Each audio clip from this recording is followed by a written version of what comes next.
Selamat malam. Selamat sejahtera untuk teman-teman sejawat ISE semuanya. Semoga teman-teman sejawat dan keluarga sekalian dalam keadaan sehat walafiat. Malam ini kita bertemu lagi dalam Instagram Live Indonesian Society of Echocardiography. Acara ini merupakan acara rutin bulanan dari Indonesian Society of Echocardiography yang merupakan bagian dari Continuing Medical Education atau CME. Tujuannya untuk berbagi dan refreshing tentang ilmu ekokardiografi. Ya, saya Dr. Ingrid Pardede, bertugas di Siloam Hospital Lipo Village. Untuk malam hari ini saya ditemani oleh Dr. Yasmina Hanifah, spesialis jantung dan pembuluh darah dari Rumah Sakit Jantung Rumah Sakit Persahabatan, maaf. Pada malam ini kita akan ngobrol-ngobrol tentang step by step on aortic regurgitation. Selain di IG Live ini, kita punya juga website www.indonesianecho.org untuk update-update terkini tentang ilmu ekokardiografi. Dr. Yasmina, ya. Saya panggil Dr. Yasmina Hanifah, spesialis jantung dan pembuluh darah untuk membawakan materinya. Saya panggilnya Dr. Iif ya. Ya, silakan. Terima kasih Dr. Ingrid. Terima kasih kepada teman-teman yang sudah bergabung dan saya juga mengucapkan terima kasih untuk ISE yang telah mengundang saya untuk jadi speaker ya pada malam ini. Bukan jadi speaker ya, tapi untuk belajar bareng lah ya tentang aortic regurgitation ya. Jadi tadi Dr. Ingrid bilang ini untuk refreshment ya.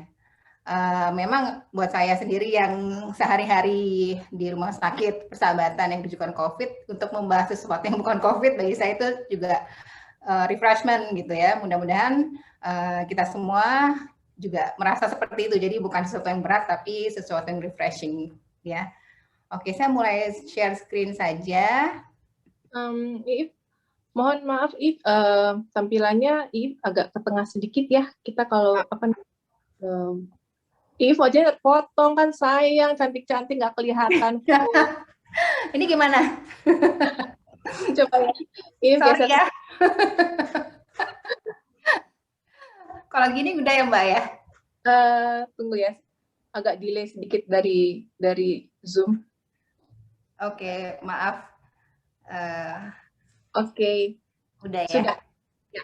Oke, terima kasih. Tadi nggak kelihatan ya mukanya ya? Ya, mudah-mudahan udah terlihat lebih jelas ya. Saya mulai share screen saja. Oke. Nah, ya. Malam ini kita akan mencoba untuk belajar lagi ya, untuk menilai aortic regurgitation langkah demi langkah ya, step by step. Oke.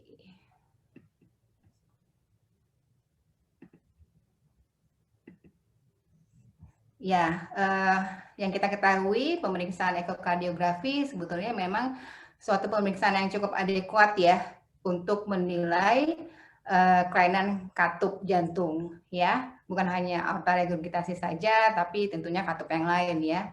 Dan pemeriksaan eko biasanya memang pemeriksaan pertama yang kita lakukan untuk mendiagnosa kelainan katup, dan tentunya ini juga dilakukan pada follow up pasien dengan kelainan katup ya.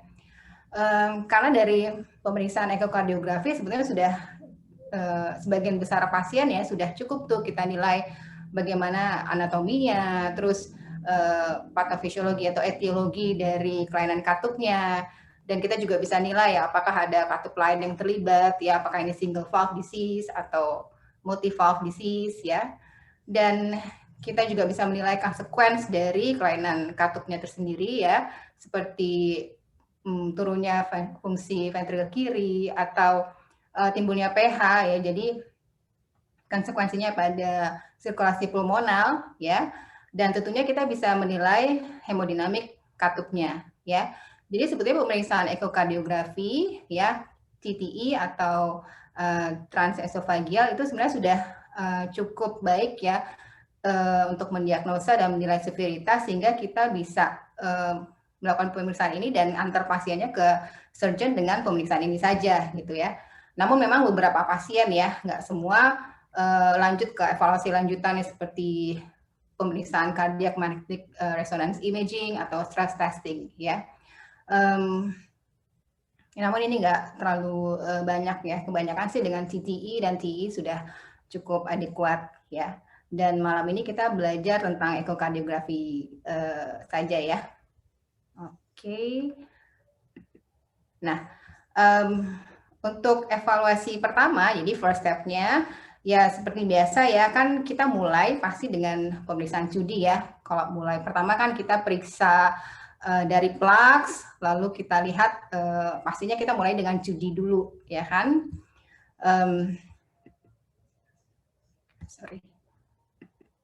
Nah, yang dapat kita nilai dari judi tentunya morfologi dari valve-nya ya, apakah ada kelainan di katupnya ya, atau kelainan di aortic root-nya ya.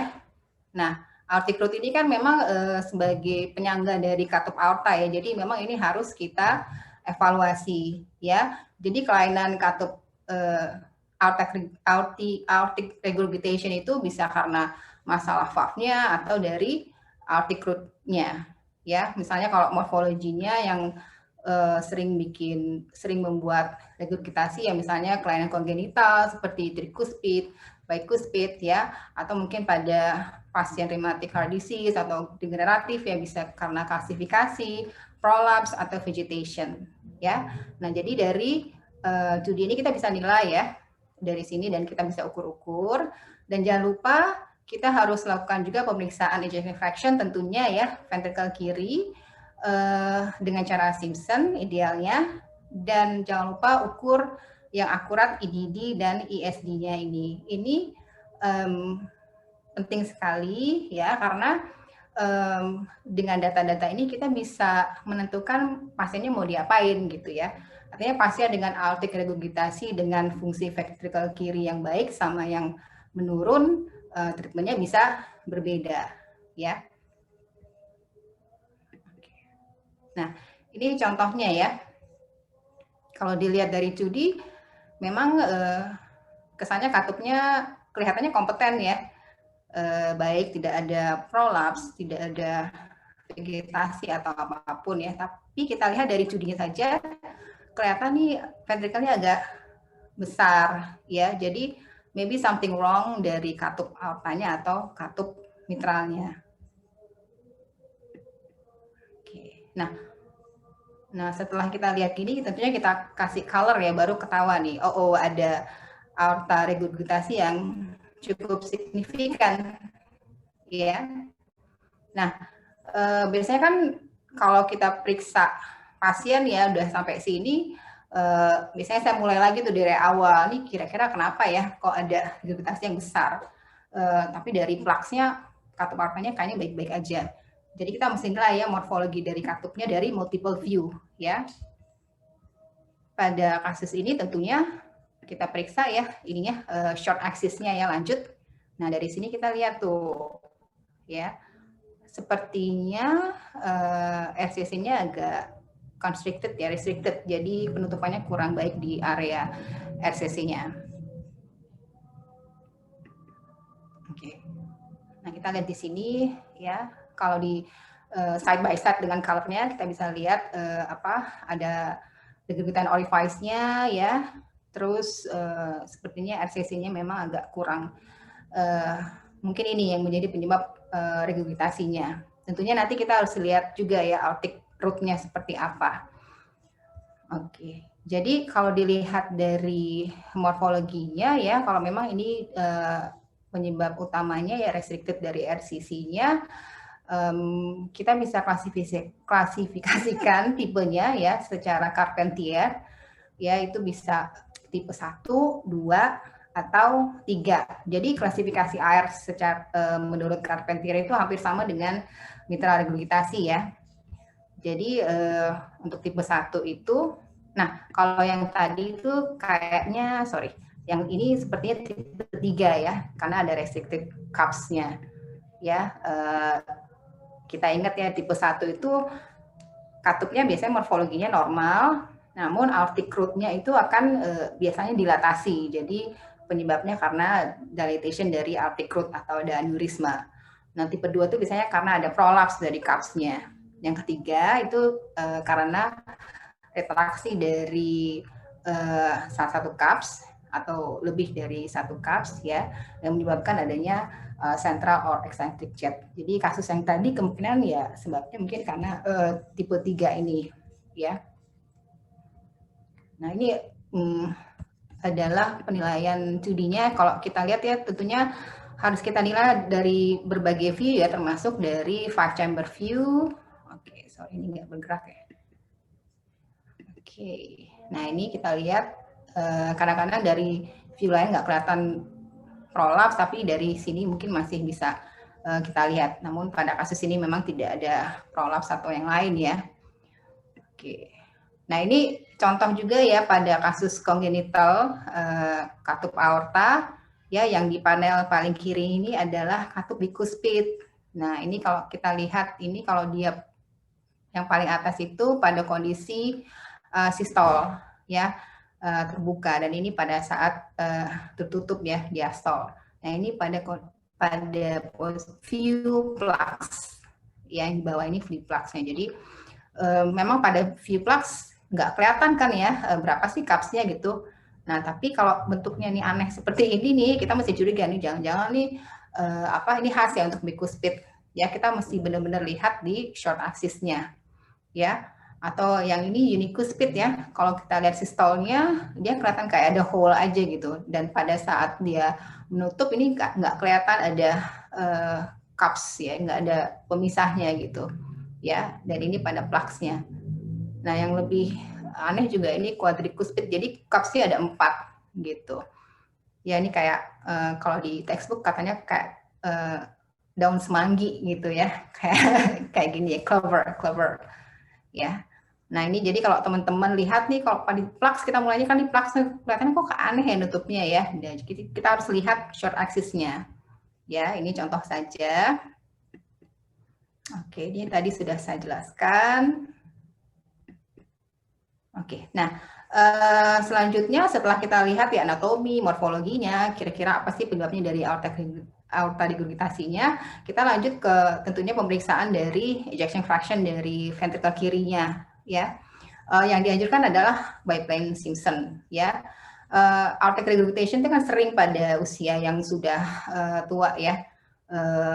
Makin tua usianya dia prevalensinya makin sering biasanya. Jadi ya pasien-pasien itu saya subjek terhadap adanya penyakit jantung koroner. Jadi yang ideal tentunya kita evaluasinya memakai biplane Simpson ya. Dan jangan lupa juga periksa EDD atau ISD. Yang penting harus perpendicular ya. Dan ini jangan lupa ya, biasanya kalau rutinnya kan kita periksa LA, AO tuh lewat EMOT ya. Tapi khusus untuk AR kita harus periksa semuanya ya. Harus ada pengukuran di level annulus, sinus falsava ya, di STG-nya, dan juga di proximal dari ascending aortanya. Oke. Nah, ini sih hanya untuk reminder saja. Saya yakin sih teman-teman udah tahu lah cara mengukur ejection fraction dengan cara Simpson ya. Namun yang sering kita jadi kesalahan adalah bagaimana kita tracing kan. Kita harus benar-benar pastikan bahwa LV-nya itu tidak foreshortening, dan kita juga lihat endocardial border-nya itu lebih jelas. Jadi batas antara miokard yang compact sama cavity-nya sama darahnya itu jelas ya. Dan ingat kita juga tracing-nya itu di tempat memang tidak memasukkan trabecle dan tidak memasukkan musculus papillarisnya ya. Jadi harus dikeluarkan karena akan mempengaruhi volumenya atau musculus papillarisnya ya seperti ini. Nah itu volumenya bisa lebih kecil ya. Kalau kita lihat di sini yang garis paling luar itu adalah endocardial border yang benar ya, yang tepat ya. Tapi kalau kita masukkan trabecle-nya, nah ini volumenya jadi lebih kecil ya. Apalagi kalau kita nanti salah melihatnya, ternyata yang kita tracing adalah musculus papillarisnya. Nah itu lebih kecil lagi volumenya. Jadi ejection fraction-nya juga jadi kurang akurat ya. Nah ini yang perlu di reminder ya untuk pemeriksaan ejection fraction. Nah, selanjutnya kan kita mengukur EDD ya. Mungkin banyak yang periksanya dengan cara emot ya, dengan cara seperti ini ya. Kalau memang kita bisa potong garis emotnya itu perpendicular dengan myocard, dengan ventricle wall-nya, ya mungkin nggak apa-apa ya. Tapi yang jadi sering membuat nggak akurat adalah kita seringnya tuh ventricle itu posisinya tuh lebih vertikal ya. Jadi kita memotong emotnya itu jadi oblik, jadi IDD-nya jadi lebih, semuanya jadi lebih besar. Jadi memang lebih gampang atau lebih akurat kalau kita ukur secara 2D ya. Jadi seperti ini. Gitu, kita ukur pada saat endastol dan end-systole ya.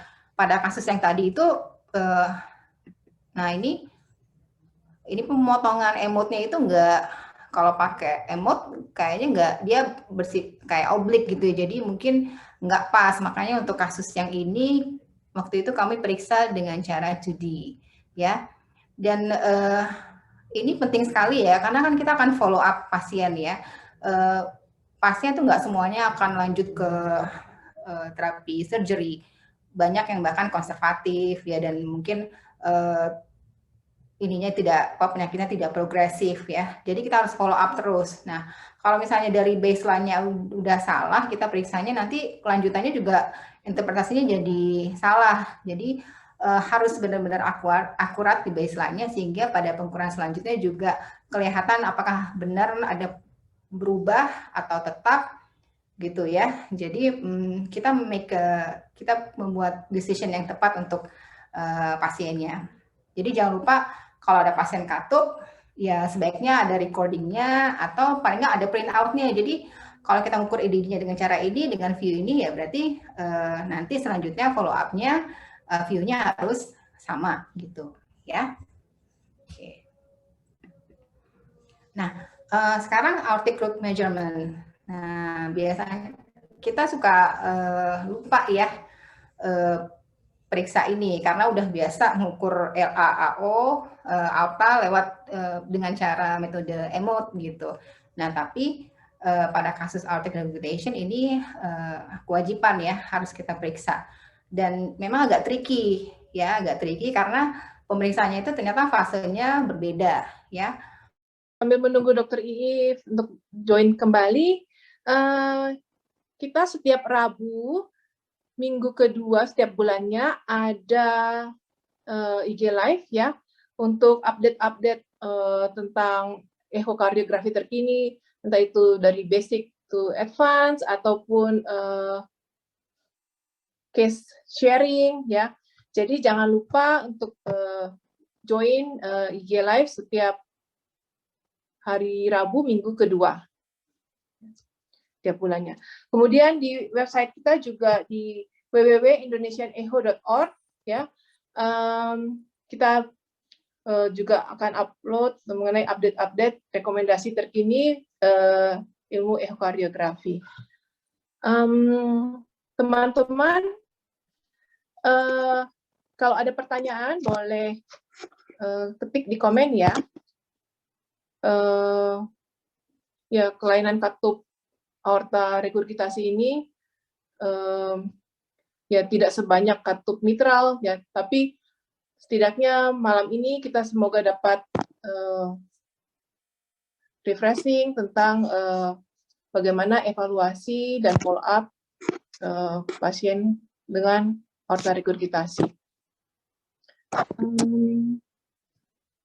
Oke, Dr. Yasmina, welcome back. mohon maaf. Oke, saya mulai share screen lagi.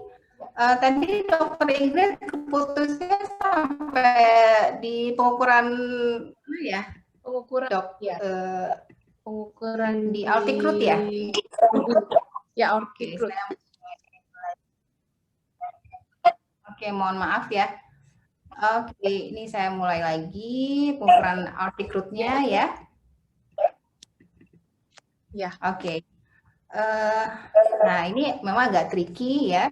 Jadi pemeriksaan anulus itu memang beda sendiri. Dia dilakukan pada fase mid systole, ya di inner edge to inner edge. Sedangkan untuk sinus falsafah, sinotubular junction dan proximal ascending aortanya dilakukan pada fase diastol, ya. Dan ini dilakukan leading edge to leading edge. Jangan lupa.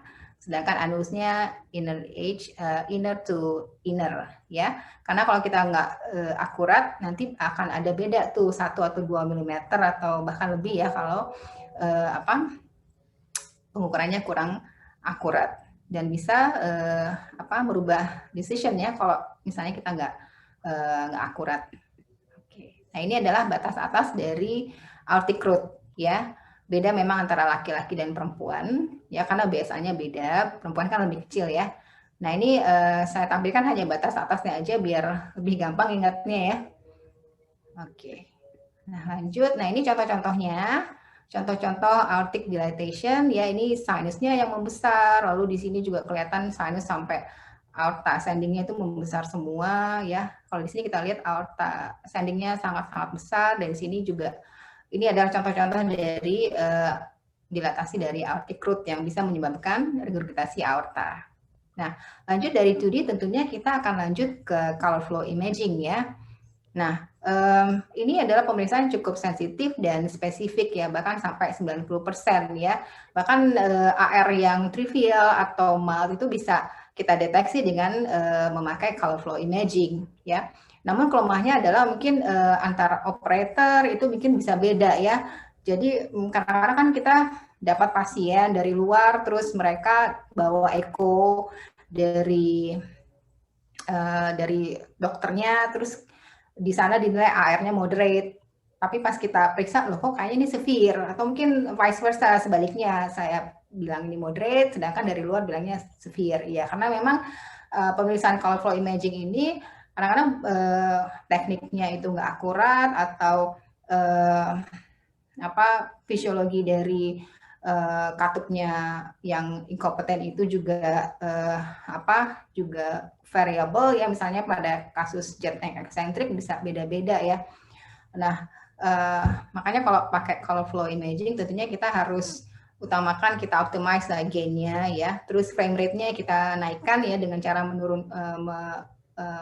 menyempitkan narrow sektor color-nya, mengurangi depth ya, dan jangan lupa untuk pasang EKG ya. Nah, ini ya contohnya, ini kan color flow-nya cukup sensitif ya, namun ya kita nggak bisa moderate, severe, atau memang udah severe gitu ya, lebih kelihatannya severe ya, tapi untuk memastikannya tentunya harus dilakukan pemeriksaan semi kuantitatif atau kuantitatif aja dengan eyeballing, memang penilaian objektif gitu ya. Kalau dulu kan kita bisa nilai berapa banyak sih jetnya yang masuk ke ventricle ya, apakah 60%, 40% ya, dan nanti bisa dinilai ya. Namun hal itu sekarang sudah tidak dianjurkan lagi. Jadi untuk menilai severitasnya dengan menilai tail-nya ini di ventricle kiri memang tidak dianjurkan lagi ya, karena tadi bisa berbeda-beda ya tiap orang ya. Nah, yang dianjurkan adalah pemeriksaan secara semi kuantitatif ya, dengan cara lihat jet width-nya ya, jet width-nya diukur dibandingkan dengan FVOT width-nya ya. Dan apabila severe dan kita lihat ada flow convergence-nya dan ada vena kontraktannya, kita bisa ukur ya. Lalu lanjut lagi ke yang kuantitatif, apabila memang pisahnya cukup terlihat, kita bisa ukur secara kuantitatif dengan PISA. Oke, nah ini cara pengukuran dengan jadi jet width-nya itu kita ukur di sini ya, di katupnya ya. Itu dianggap sebagai regurgitan orifice-nya ya, dibandingkan dengan LVOT, lebar LVOT-nya. Ya, pada kasus ini kita lihat 61%. Jadi ya moderate severe ya. Oke, ini mild di bawah 25, karena severe itu 65%, di atas 65%. Ya.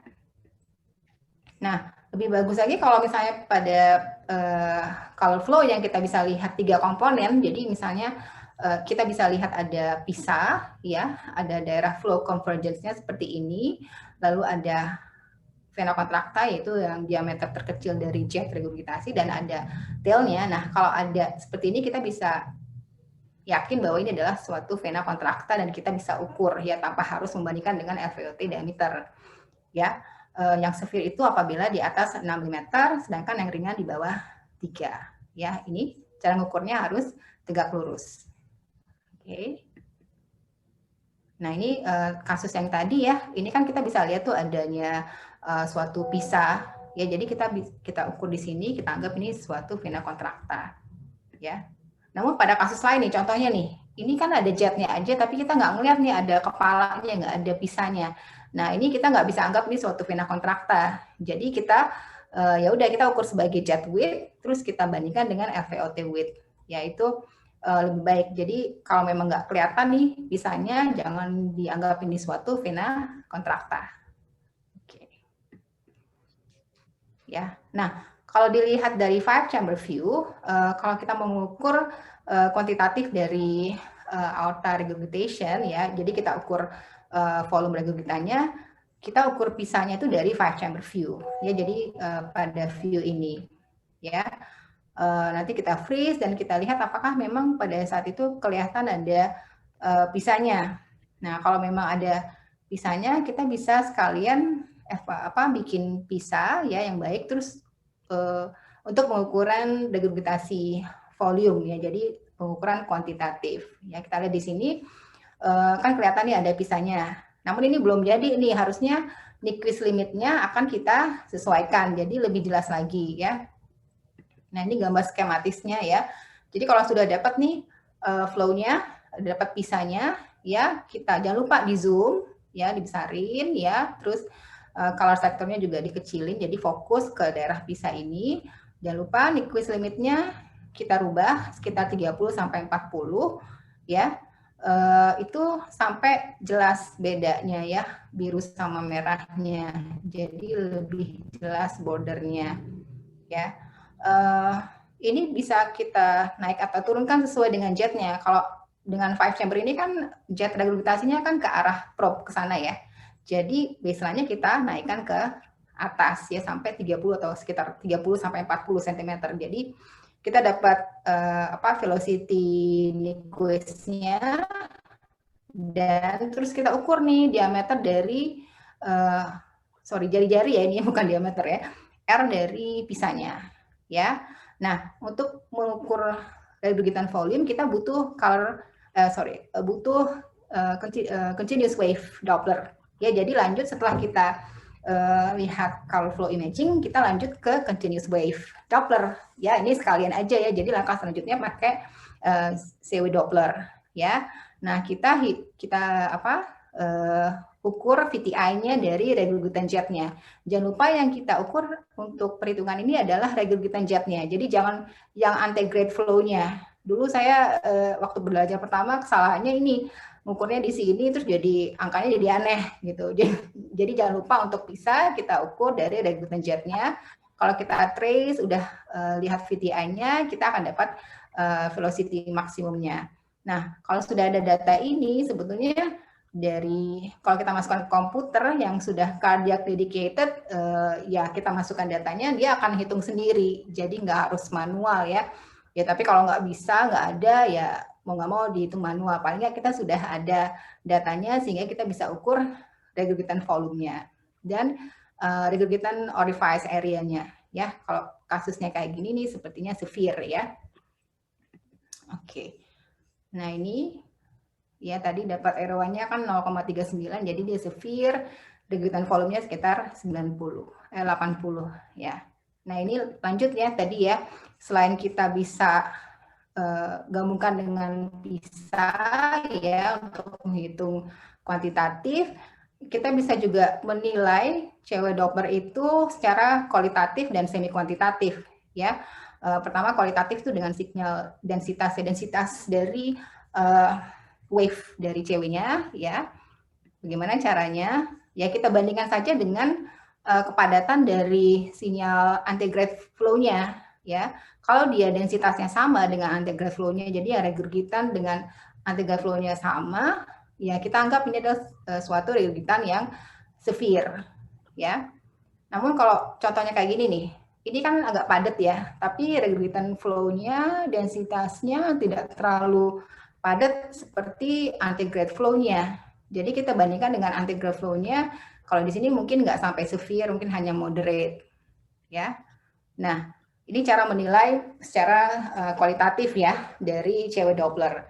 Namun bisa juga semi kuantitatif kita evaluasi dengan pressure half time, ya. Apabila nah ini ya seperti biasa kita hitung, kita garis ke sini, jadi kita dapat ARPHT-nya. Kalau 151 atau di bawah 200 itu berarti severe ya. Kalau dia landai biasanya ya dia hanya mild atau moderate ya. Nah, ini batasannya ya. Oke. Nah, lanjut lagi ke pulse wave Doppler ya. Jadi apa sih yang bisa kita ukur dengan menggunakan ini? Nah, yang bisa kita evaluasi adalah reversalnya ya. Kalau untuk kasus aorta regurgitasi berarti kita lihat reversalnya tuh di aorta descending proximal atau di abdominal ya. Jadi untuk ini kita butuh view suprasternal ya. Oke. Nah, ini kita lihat suprasternal, kita lihat arcus aortanya. Nanti kita ukur, kita taruh sampel volumenya di sini di proximal ya, dekat dengan subclavia kiri ya. Nanti kita akan dapat gambaran seperti ini ya. Nah, ini anti-grade flow-nya ya kan ke bawah, sedangkan kita lihat diastolic flow reversalnya. Nah, ini termasuk yang severe karena di diastol. Nah, kalau sampai penuh gini, kemungkinan adalah moderate atau severe. Severe itu kalau velocity dari end diastolnya ini lebih dari 20 cm per second. Nah, ini termasuk severe karena dia sekitar 70 cm per second. Ya. Namun kalau misalnya kita cuma lihat sampai di sini, kemungkinan itu mild atau mungkin moderate. Ya. Nah, yang lebih meyakinkan lagi kalau kita bisa lihat reversalnya sampai ke aorta abdominal ya. Jadi kita taruh probe di subcosta, terus kita cari aorta abdominal. Ini kan liver dan ini jantungnya ya. Kita taruh probe di sini. Nah, ini kebalikannya tadi ya. Kalau tadi kan anti-grade flow-nya kan ke bawah ya. Kalau sedangkan ini kan anti-grade flow-nya dia mengarah ke probe, sedangkan reversalnya dia menjauhi probe. Jadi letaknya di bawah. Nah, ini kalau sudah ada reversal flow-nya seperti ini kita lihat di aorta abdominal proximal, nah ini udah hampir pasti ini adalah severe. Oke. Nah, apalagi sih PU Doppler ya untuk severitasnya. Nah, satu lagi nih yang mungkin agak melelahkan juga ya. Mudah-mudahan masih mengikuti ya, bear with me. Oke, nah ini pada kasus-kasus yang kita nggak begitu jelas ya, kuantitatifnya agak susah nih diukur, pisahnya nggak ada. Tapi kelihatannya besar, cuman bingung nih, ini masih bikin galau dokternya, ini apa sih sebetulnya mild atau moderate ya. Kalau severe kayaknya sih enggak gitu ya. Nah, kayak gini, ini kan mild atau moderate gitu ya. Kalau tadi dari Plux kayaknya cukup besar ya. Nah, untuk memastikannya kita bisa ukur secara volumetrik. Nah, ini juga kuantitatif ya. Volumetrik ini kita menganggap bahwa flow yang masuk ke, nah secara normal pada katup-katup yang normal, flow yang masuk ke mitral tentunya sama dengan flow yang keluar melalui katup aorta. Nah, pada kasus regurgitasi, flow yang keluar dari aorta itu akan bertambah karena ada regurgitasinya. Jadi ada selisih ya antara yang keluar sama yang masuk lewat mitral. Nah, jadi dengan adanya selisih ini kita bisa menghitung tuh berapa sih volume regurgitannya gitu. Jadi kita nilai stroke volume yang lewat dari mitral dan stroke volume yang keluar dari alveoli dengan cara yang biasa mitral anulusnya ya, terus dapatkan CSA cross sectional area dari mitral, terus kita ukur, kita ambil VTI dari mitral dan juga dari aorta ya, dari LVOT seperti biasa kita ukur stroke volume dari LVOT. Nanti kita dapatkan ya dua-duanya. Nah, ini rumusnya kan ya yang tadi. Nah, ini contohnya kita bisa lihat stroke volume yang di mitral itu 49 ya pada kasus tadi ya. Setelah diukur semuanya dan di LVOT-nya kita lihat ada 89, jadi dia lebih banyak. Seharusnya kan kalau katupnya kompeten semua sama ya atau tidak berbeda jauh gitu ya. Nah, dari diskrepansi ini kita bisa hitung tuh. Jadi regurgitan stroke volume-nya adalah total stroke volume dari LVOT dikurang dengan stroke volume dari mitral ya. Jadi dapat deh stroke volume regurgitannya, dan kita juga bisa nilai regurgitan fraction-nya ya. Jadi regurgitan fraction dibagi dengan total ya. Kita dapatnya totalnya kan tadi yang 89 ya. Jadi dapatnya 44%, dan ini semuanya lebih ke arah moderate. Jadi tadi untuk pasien yang tadi, kasus tadi kita bisa, oh ini moderate ya, kita lebih sure gitu ya. Namun syaratnya adalah katup satunya lagi harus kompeten. Jadi misalnya ada mitral regurgitasi yang signifikan, tentunya nggak bisa dipakai cara ini. Jadi kalau mitralnya bagus, yang regurgitasi hanya aortanya aja, nah baru bisa ya. Atau kita bisa ukur juga pada pulmonary valve, bisa juga ya. Nah, sekarang kita make a conclusion ya. Jadi dari pemeriksaan yang tadi kita sudah bisa menentukan nih pasiennya apa sebetulnya, masuk severitasnya apa. Ya, jadi kalau ini adalah mudah-mudahan bisa dilihat ya di sini mild, di sini yang severe. Ya, ini sebetulnya pemeriksaan yang sifatnya kualitatif atau semi kuantitatif ya. Jadi belum sampai ke kuantitatif ya. Kita lihat di sini ada VC width ya, terus ada densitas dari color wave-nya, dari CW Doppler-nya, terus dari kepadatan CW-nya ya, terus PHT, ARPHT ya. Kalau lebih dari 4 yang memenuhi untuk mild, berarti ya udah kita nggak usah ukur kuantitatif ya. Begitu juga dengan severe ya, ini nggak sampai, sama aja kita ukur semua ini secara semi kuantitatif dan kualitatif. Kalau dengan cara-cara tadi ya, kalau misalnya memang semua 4 lebih yang terpenuhi ya sudah, berarti dia severe. Tapi kalau meragukan, nah ini baru yang kita ukur secara kuantitatif ya. Oke. Nah, setelah kita tentukan tuh severitasnya, tentunya kita treat patient ya. Nah, ini intinya sih mungkin saya nggak akan banyak bahas ya di sini karena kan nggak bahas guidelines di sini. Jadi intinya kalau memang pasien simptomatik dengan AR severe, menurut ACC guidelines ini harus dioperasi ya, jadi kelas 1 ya. Namun kalau dia tidak ada simptom ya mungkin masih bisa konservatif ya, tentunya ada hal-hal lain yang perlu dipertimbangkan ya. Nah, bedanya dengan guidelines ESC adalah ESC guidelines itu, nah dia juga mempertimbangkan diameter dari ascending aorta ya. Jadi jangan lupa kalau kita masuk ke guidelines ini, ascending aortanya juga penting. Oke, saya rasa sih udah cukup panjang. Mudah-mudahan teman-teman di rumah bisa tetap mengikuti dan refresh. Saya rasa sudah, ini aja saya kembalikan ke Dr. Ingrid. Ya, terima kasih. Terima kasih Dr. Iif untuk penjelasannya yang step by step, sangat komprehensif ya. Kita cukup jelas ya penjelasan dari Dr. Iif. Dr. If, sayangnya peserta belum ada pertanyaan. Ya, saya ingin menambahkan sedikit, mungkin kalau berdasarkan onsetnya akut dan kronik aortic regurgitasi, kita bisa tahu tidak kira-kira etiologinya? Gimana maksudnya? Seandainya apabila ada kasus dengan akut aortic regurgitasi, apa aja yang harus kita follow up, Dr. If, untuk mengetahui etiologinya? Ya, biasanya kalau acute itu memang ada indikasi untuk operasi ya, karena kan sifatnya biasanya emergency ya. Contohnya pada kasus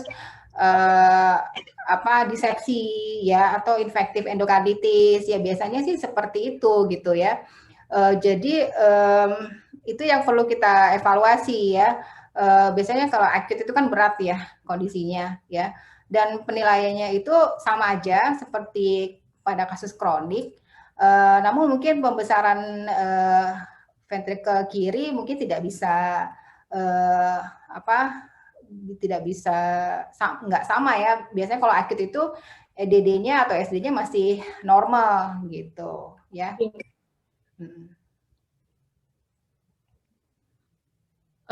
Untuk mengetahui diseksi aorta, kita boleh menggunakan transtorakal echocardiografi. View apa saja, Dok, biasanya, Dr. If? Kalau transthoracic ya tentunya ya tadi ya seperti biasa aortic root-nya. Terus kalau bisa memang sampai ke suprasternal kan, seperti tadi kita lihat flow diastolic reversal-nya, ya kita lihat di suprasternal ya, jadi kelihatan arkusnya ya. Lalu kalau bisa sampai, kalau memang ada pembesaran sampai ke abdomen ya, tadi kita bisa periksa sampai ke abdomen ya. Memang pemeriksaan ini tidak selalu ideal ya kalau transthoracic echo, ya mungkin lebih jelas lagi dengan TI atau gold standarnya dengan CT angio. Gitu. Terima kasih, Dr. If. Kita ada satu pertanyaan dari Dr. Fitrianti. Maaf, Dr. Fitra.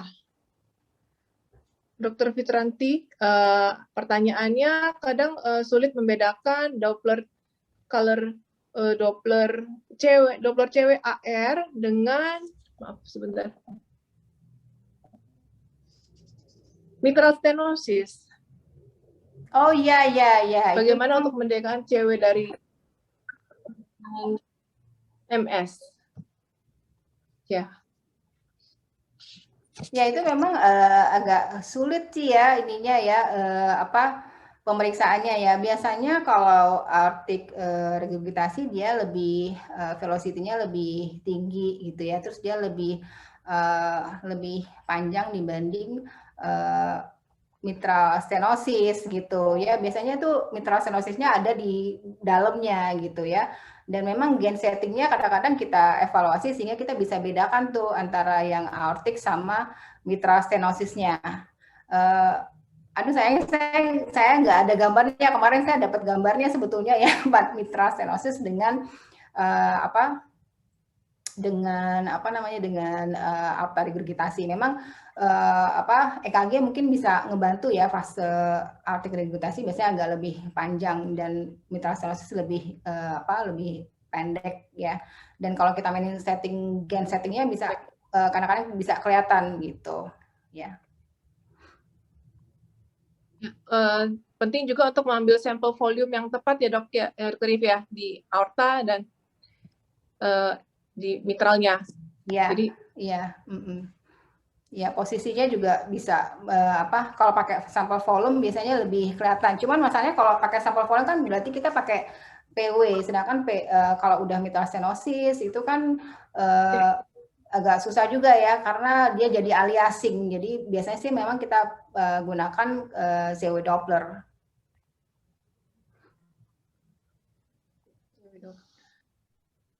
Ada pertanyaan lagi dari Dr. Ani Sarah. Untuk mengukur anulus aorta saat fase sistolik dan mengukur sinus falsafa, sinus tubular junction, dan ascending aorta saat fase diastolik ya dok? Ya tadi Iya. ada di slide-nya dokter Iit ya. Ya, jadi anulus itu pada mid systole, ya itu sama dengan pengukuran LVOT, sedangkan yang sinusnya sampai ke aorta itu pada saat diastol, ya. Nah, kemudian untuk mengukur LA per AO rasio dengan EMOT, LA diameter dan aorta diameter saat fase apa, dok? Nah, sebetulnya untuk pengukuran aorta ya, untuk kepentingan aorta regurgitasi, emang pengukuran dengan EMOT itu kurang bisa kita kurang valid ya, kurang reliable. Karena apa? Pada saat pemeriksaan itu kan katupnya gerak-gerak ya, katupnya gerak-gerak sehingga pemotongannya itu bisa nggak akurat. Jadi karena dia bergerak dan memang temporal resolution dari EMOT itu kan cukup tinggi, jadi dia ngikutin kan. Tapi pemotongan EMOT-nya itu dia mungkin aksialnya nggak pas karena pergerakannya itu. Jadi untuk aorta regurgitasi memang tidak disarankan untuk menggunakan EMOT gitu. Jadi kita gunakan dengan judi.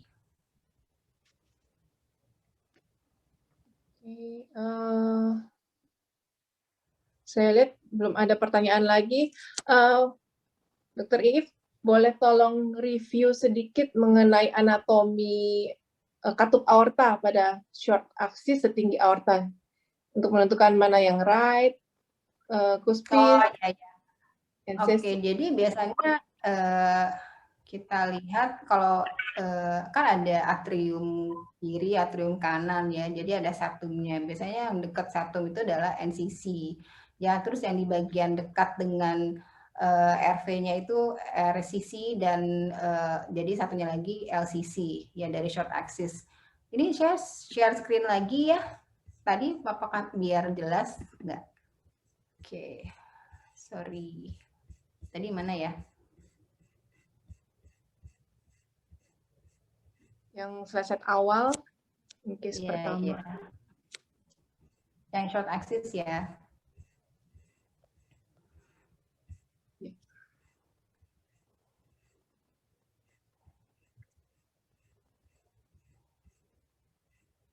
Ya, satu slide di atas. Lagi. Ternyata banyak juga ya.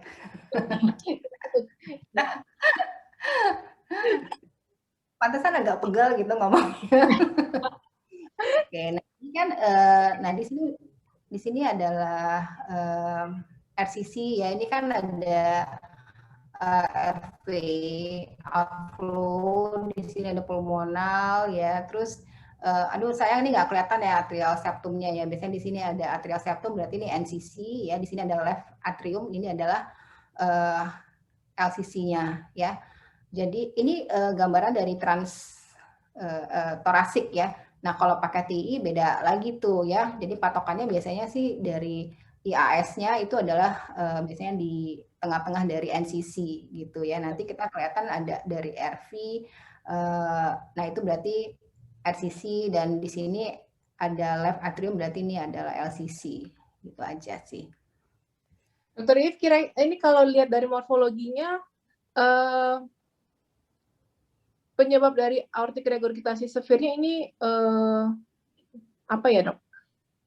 Ini kayaknya sih saya lihat sih ini ada constraint ya, ada restricted jadi RCC-nya gitu. Jadi mungkin ya dari sini ya.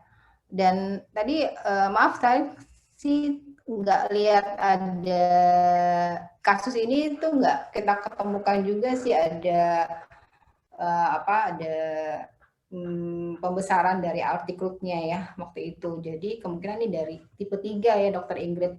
Yang tadi kan ada tipe-tipenya tuh. Ya, karena yang lain-lain kita nggak lihat gitu.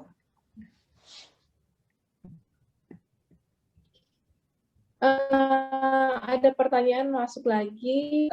Terakhir dari Dr. Ine Farista. Bagaimana pengukuran kuantitatif ROA pada AR apabila tidak didapatkan PISA atau JET-nya lebih dari 1? Nah. Pada pada kasus yang tidak ada pisahnya ya? Ya, kalau jet-nya lebih dari 1. Ya, pengukuran pisah pada AR yang lebih dari 1. Ya.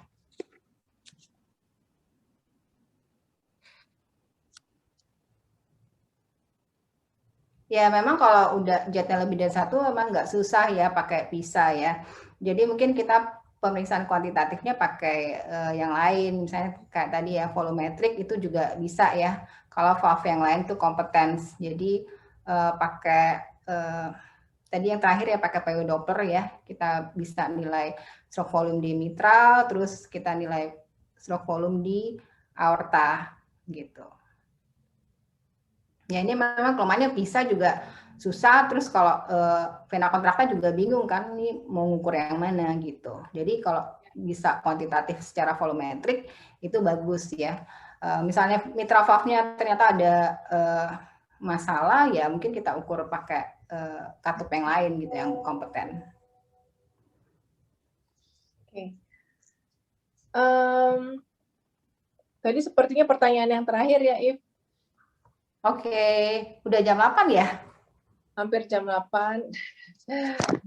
Ya.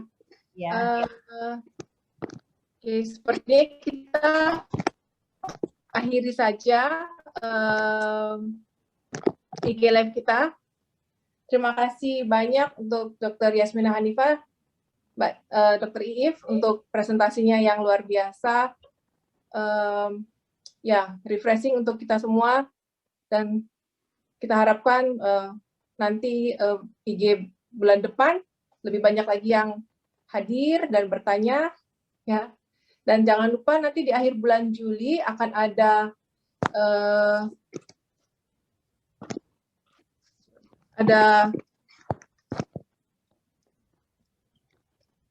basic echo course ya. Untuk flyernya harap ditunggu nanti di website, dan kita harapkan pesertanya cukup antusias untuk hadir. Selamat malam semuanya. Terima kasih banyak Dr. Iif. Senang ketemu lagi, kita reuni di sini ya, Iif ya. Namanya di Zoom. Ya. Semoga bermanfaat, dan kami harapkan semua sehat dan selamat bertugas. Semoga pandemi cepat berlalu. Ya, kita doakan juga rekan-rekan yang sedang mengalami perawatan karena COVID cepat diberikan kekuatan dan kesembuhan. Amin. Oke, selamat malam semuanya. Terima kasih Ise.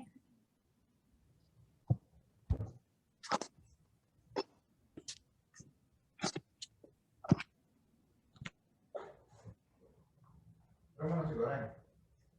Enggak.